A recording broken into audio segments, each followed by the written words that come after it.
অন্তর্বর্তীকালীন সরকারের স্বরাষ্ট্র উপদেষ্টা ব্রিগেডিয়ার জেনারেল অবসরপ্রাপ্ত এম শাখাত হোসেন বলেছেন, যেসব পুলিশ সদস্যরা এখনও কাজে যোগ দেননি তাদের বিষয়ে আমরা একটি সময় বেঁধে দিব।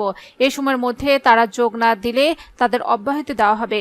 রোববার রাজধানীর পল্টনে কেন্দ্রীয় পুলিশ হাসপাতালে চিকিৎসাধীন পুলিশ সদস্যদের চিকিৎসায় খোঁজ খবর শেষে সাংবাদিকদের এক প্রশ্নের জবাবে তিনি এসব কথা বলেন।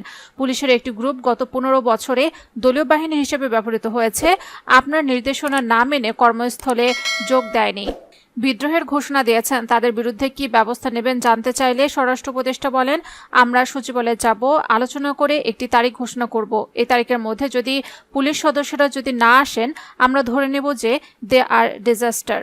আমার কাছে অনেক মেকানিজম আছে, তাৎক্ষণিকভাবে এই ঘাটতি পূরণ করার অনেক মেকানিজম আছে। আমি এখনই এটা প্রকাশ করতে চাই না। আগামী 7 দিনের মধ্যে দেখবেন প্রশিক্ষিত পুলিশ চলে এসেছে।